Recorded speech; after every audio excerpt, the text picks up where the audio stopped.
أعوذ بالله من الشيطان الرجيم بسم الله الرحمن الرحيم الحمد لله رب العالمين والصلاة والسلام على سيدنا محمد وعلى آله وصحبه أجمعين أما بعد رب اشرح لي صدري ويسر لي أمري واحلل عقدة من لساني يفقهوا قولي இன்னைக்கு ரப்பனா துவா 14 ரப்பனா ஆமன்னா ஃபக்ஃபிர் லனா வர்ஹம்னா வ அன்த கைருர் ராஹிமீன்.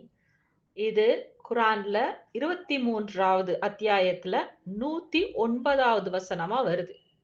இதனுடைய அர்த்தம் என்னன்றத இப்ப விளங்கிக்குவோம். ரப்பனா எங்களுடைய இறைவனே, ஆமன்னா நாங்கள் நம்பிக்கை கொண்டோம், ஃபக்ஃபிர் லனா ஆகவே எங்களை நீ மன்னித்து விடுவாயாக, வர்ஹம்னா எங்கள் மீது கிருபை செய்வாயாக, வ அன்த கைருர் ராஹிமீன் இன்னும் நீ கிருபை செய்பவர்களில் மிக சிறந்தவனாக இருக்கின்றாய். இதனுடைய பின்னணி என்ன, இது எப்போ நடந்ததுன்றத பார்க்கலாம். இந்த வசனம் மக்காவில் ஆரம்ப காலத்துல வாழ்ந்த பலவீனமான முஸ்லிம்களை குறிச்சு இறங்கிய வசனம். அவங்க எப்படிப்பட்டவங்களா இருந்தாங்கன்னா, ஏழ்மையான நிலையில் உள்ள முஸ்லிம்களா இருந்தாங்க, அடிமைகளா இருந்தாங்க, சமூகத்துல அதிக மதிப்பு இல்லாதவங்களாகவும் இருந்தாங்க.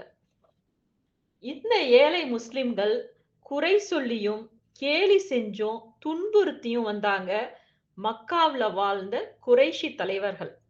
ஆனா அல்லாஹுவின் மீது நம்பிக்கை கொண்ட முஸ்லிம்கள் அவங்களுக்கு எதிரா ஆயுதம் எடுக்கல, பழி வாங்கணும்னு நினைக்கல, சத்தம் போடவும் இல்லை. ஆனா அவங்க அல்லாஹ் கிட்ட துவா செய்யக்கூடியவங்களா மட்டுமே இருந்தாங்க. எங்கள் ரப்பே, நாங்கள் ஈமான் கொண்டோம், எங்களை மன்னிப்பாயாக, எங்கள் மீது இரக்கம் காட்டுன்னு துவா செய்யக்கூடியவங்களா இருந்தாங்க. இதன் தொடர்ச்சியா அல்லாஹ் சொல்றான், அந்த குறைஷி தலைவர்கள் இந்த ஏழை முஸ்லிம்களின் துவாவை கேலி செஞ்சாங்க, சிரிச்சாங்க. இந்த அகந்தை அவங்கள அல்லாஹுவை நினைவு கூறுவதில் இருந்து தடுத்துருச்சு.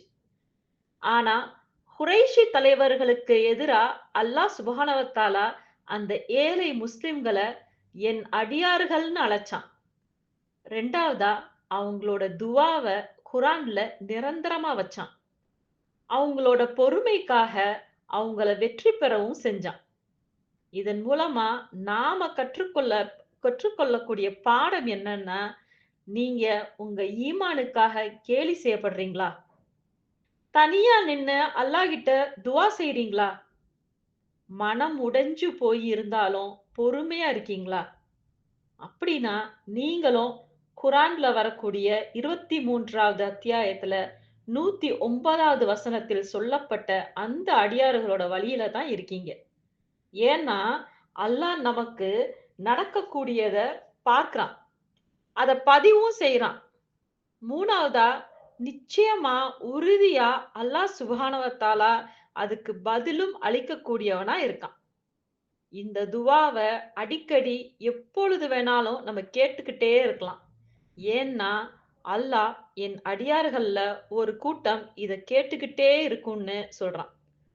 அந்த கூட்டத்துல நாமும் ஒருவரா ஆகணும்னா நாம இந்த துவாவ நாமளும் கேட்டுட்டே இருக்கணும். எதை கேட்டோமோ அதன்படி செயல்படக்கூடிய மக்களாக அல்லாஹ் உங்களையும் என்னையும் ஆக்கி அருள வேண்டும் என்று துவா செய்தவளாக இந்த உரையை முடிச்சுக்கிறேன். வ ஆஹிர் தாவானா வல்ஹம்துலில்லாஹி ரப்பில் ஆலமீன். அஸ்ஸலாமு அலைக்கும் வரஹ்மத்துல்லாஹி வபரகாத்துஹு.